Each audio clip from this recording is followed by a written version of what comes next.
আহমাদুহু ওয়া নুসাল্লি আলা রাসূলিল কারীম। একটা প্রশ্ন, আমাদের ধর্মের মধ্যে কি রাসূলুল্লাহ সাল্লাল্লাহু আলাইহি সাল্লামের মন গড়া কোনো কথা আছে ওহী ছাড়া?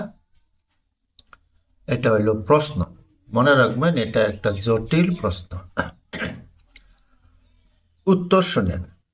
উত্তর হইল না, এরকম কোনো মন গড়া কথা আমাদের ধর্মের মধ্যে নাই রাসূলুল্লাহ সাল্লাল্লাহু আলাইহি সাল্লামের। যা কিছু আছে সমস্তটাই ওহী। এর দলিল শুনেন। ১ নম্বর দলিল সূরা নজমের ৩ নম্বর ৪ নম্বর আয়াত। আউযু বিল্লাহি মিনাশ শাইতানির রাজিম। ওমা ইয়ানতিকু আনিল হাওয়া ইন হুয়া ইল্লা ওয়াহয়ুন ইউহা। আল্লাহ তাআলা এখানে বলতেছেন যে মুহাম্মদ সাল্লাল্লাহু আলাইহি সাল্লাম কোনো মন গড়া কথা বলছেন না, যা কিছু বলছেন সব ওহী বলছেন। এটা আল্লাহ তাআলা স্পষ্ট করে দিলেন। দেখেন, ওহী দুই রকম। একটা হলো কোরআন, এটা ওহী, সবই আমরা জানি। কিন্তু রসুলের কথাগুলোও ওহী, হুজুরের কর্মগুলোও ওহী। হুজুরে কোনো কর্ম এরকম করছেন না যেটা ব্যক্তিগত আল্লাহর তরফের না। কোনো কথাও এরকম বলছেন না যেটা নিজের ব্যক্তিগত মন গড়া আল্লাহর তরফের না। এরকম কোনো কথাও বলছেন না, কোনো কর্মও করছেন না। স্পষ্ট হয়ে গেল এই আয়াতের দ্বারা, সন্দেহের কোনো অবকাশ এখানে নাই। আরেকটা দেখেন, সূরা আহকাফের ৯ নম্বর আয়াতের মধ্যে আছে, কুল মা কুনতু বিদআম মিনার রুসুলি ওয়া মা আদরি মা ইউফআলু বি ওয়ালা বিকুম ইন আত্তাবিউ ইল্লা মা ইউহা ইলাইয়া ওয়া মা আনা ইল্লা নাযীরুম মুবিন। এখানে আল্লাহ তাআলা হুজুর সাল্লাল্লাহু আলাইহি ওয়াসাল্লামকে বলছেন যে আপনি বলিয়া দেন, আমি তো কোনো নতুন রসুল না, আমি জানি না আমার সাথে কি করা হবে, আমি জানি না তোমাদের সাথে কি করা হবে, আমি তো শুধু ওহী ইত্তেবা করি, আমি সুস্পষ্ট একজন সতর্ককারী। এত স্পষ্ট হয়ে গেল যে হুজুর বলছেন আমি ওহীর ইত্তেবা করি, মানে ওহীতে যা কিছু পাই তাই আমি করি, আমি মন গড়া কোনো কিছু করি না। এই দুইটা আয়াতের দ্বারা আমরা পাইলাম যে আমাদের ধর্মের মধ্যে রাসূলুল্লাহ সাল্লাল্লাহু আলাইহি সাল্লামের মন গড়া কোনো কথা নাই, যা কিছু আছে সব ওহী। এখানে কেউ প্রশ্ন করতে পারেন, সন্দেহ আসতে পারে যে বহুত কর্ম দেখা যায় হুজুর সাল্লাল্লাহু আলাইহি সাল্লামে নিজে মন গড়া করছেন, এরকম সন্দেহ আসতে পারে। আমি নিজে উত্তর দিয়ে দিতেছি আপনাদের ২-৩টা জায়গা দেখাইয়া। প্রথম দেখাইতেছি সূরা তহরিমের ১ নম্বর আয়াতটা। এটা দেখেন, বিসমিল্লাহির রহমানির রহিম। ইয়া আইয়ুহান নবী লিমা তুহাররিমু মা আহাল্লাল্লাহু লাকা তাবতাগি মারযাতা আজওয়াজিক। এখানে আল্লাহ তাআলা নবী করিম সাল্লাল্লাহু আলাইহি সাল্লামকে সতর্ক করে দিয়েছেন। তিনি একবার এক পরিবারকে সন্তুষ্ট করার জন্য কসম খাইলেন যে আমি আর মধু পান করব না।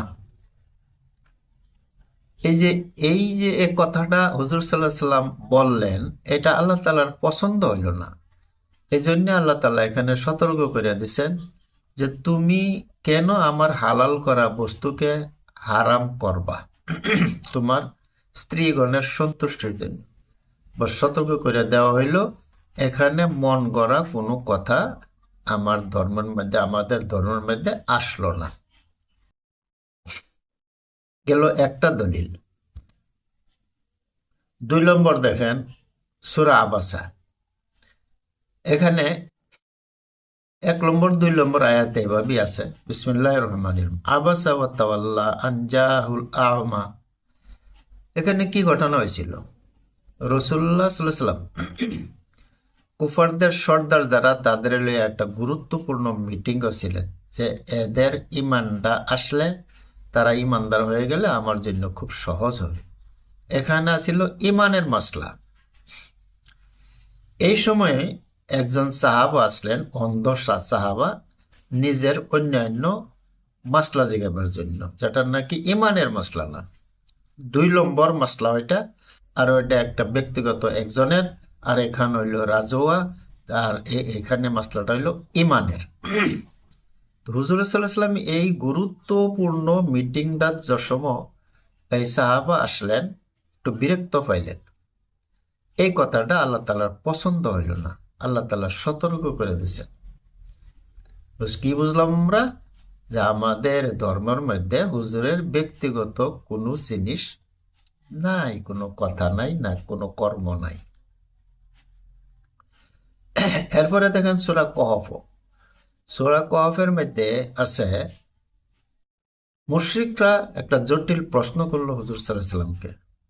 ওটার উত্তর তিনি দিতে পারছিলেন না ওই টাইমে। উনি ওনাদেরকে বললেন যে আমি আগামীকাল আপনাদের প্রশ্নের উত্তর দিব। আগামীকাল বলছেন কোন আশা?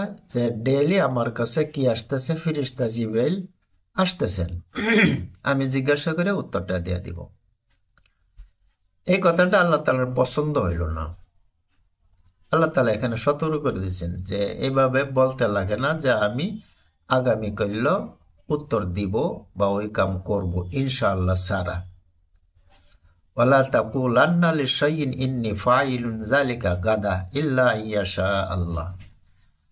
এখানে আল্লাহ তাআলা সতর্ক করে দিয়েছেন, আমরা মাসলা পাইলাম যে ভবিষ্যতে কোনো কাজ করবার হইলে, গুরুত্বপূর্ণ কাজ হইলে ওইখানে ইনশাআল্লাহ বলবা। ইনশাআল্লাহ মাশাআল্লাহর মাসলাটা আমরা এখানে পাইলাম। হুজুর সাল্লাল্লাহু আলাইহি সাল্লামের ব্যক্তিগত কোনো কথা এখানে থাকলো না। এরপরে দেখেন বদরের যুদ্ধের মধ্যে রাসূলুল্লাহ সাল্লাম পরামর্শ করে যে ফয়সালা লইছিলেন ওই বন্দীদের ব্যাপারে, ওটা তো রাসূলুল্লাহ সাল্লামকে আল্লাহ তাআলা সতর্ক করে দিলেন। এখন দেখেন আমরা দলিল পাইলাম যে রাসূলুল্লাহ সাল্লামের ব্যক্তিগত মন গড়া কোনো কথা ধর্মের মধ্যে নাই।